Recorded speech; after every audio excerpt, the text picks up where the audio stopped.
Assalamualaikum warahmatullahi wabarakatuh. Saya Cici Cantika. Saya Dea Aprilia Alzauzia. Kami dari kelas 11 TKJ 1 akan menjelaskan materi tentang KD 3.5 serta KD 3.6. KD 3.5 menganalisis kebutuhan telekomunikasi dalam jaringan. Telekomunikasi dalam jaringan yaitu sebuah teknik pengiriman ataupun penyampaian suatu informasi dari satu tempat ke tempat yang lainnya. Salah satunya yaitu seperti telepon genggam. Telepon genggam sendiri berhubungan atau berkaitan dengan internet karena keduanya sangat berperan penting dalam komunikasi jaringan. Dari situ, kebutuhan telekomunikasi jaringan terbagi menjadi 3. Yang pertama, analisis peninjauan lapangan dalam telekomunikasi. Kedua, analisis kebutuhan sumber daya dalam telekomunikasi. Dan yang ketiga, analisis kebutuhan perangkat dalam telekomunikasi. Analisis peninjauan lapangan dalam telekomunikasi sendiri yaitu bisa memudahkan kita dalam menjalankan suatu bisnis. Bisa juga menjadi sarana media mencari informasi, media hiburan ataupun media sosialisasi. Dari situ terdapat beberapa dampak, yaitu dampak negatif serta dampak positif. Dampak negatifnya yaitu berubahnya suatu kepribadian atau perilaku dari seseorang.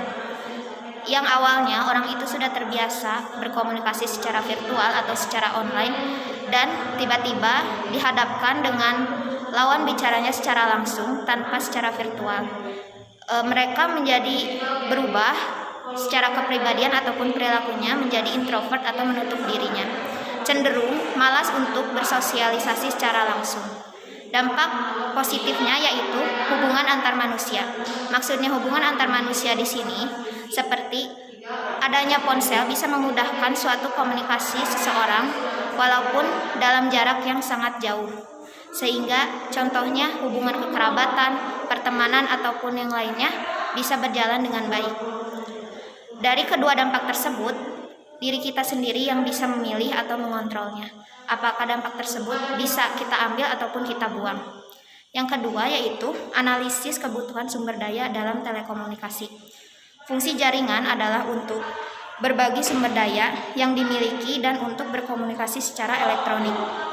Biasanya sebuah jaringan komputer terdiri dari 2 atau lebih komputer yang saling berhubungan. Jaringan komputer wireline biasanya bekerja menggunakan suatu kabel. Salah satu contoh kabelnya yaitu kabel koaksial, twisted pair, serat optik, serta yang lainnya.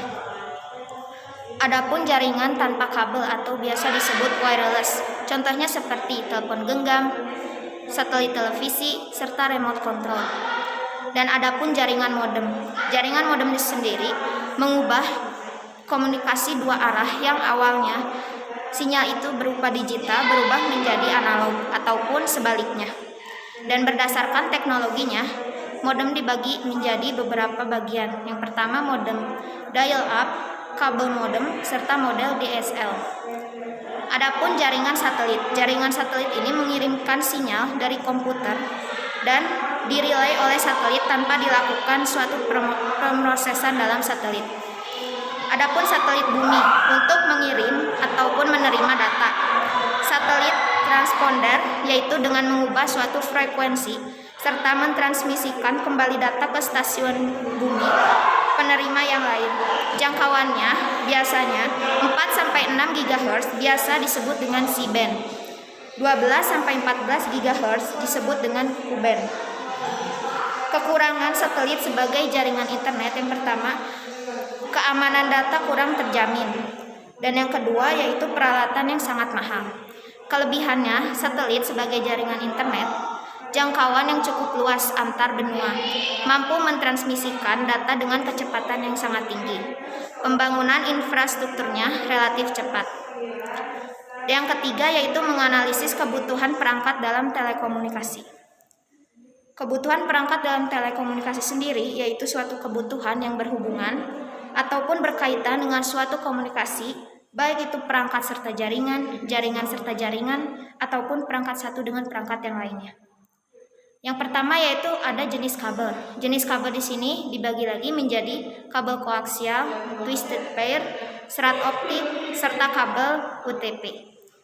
Dan juga adapun jenis perangkatnya seperti router, NIC, switch, PC, modem, serta antena pemancar. KD 3.6 menganalisis kebutuhan beban atau bandwidth. Pengertian bandwidth.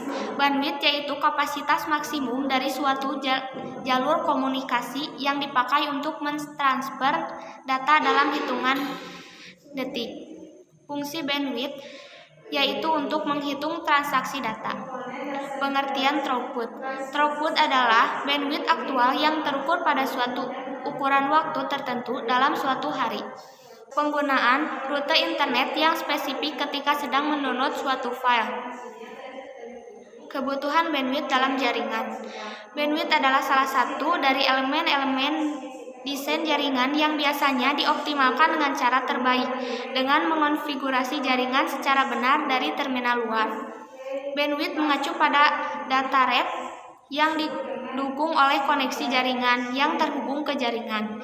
Ia biasanya diekspresikan dalam istilah bit per second atau BPS.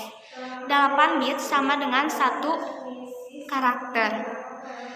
Kemudian, keragaman kebutuhan bandwidth sesuai kebutuhan. 1. Digital bandwidth, yaitu volume data yang dikirim MAC komunikasi. Biasanya salurannya suatu bit per second atau tanpa distorisnya.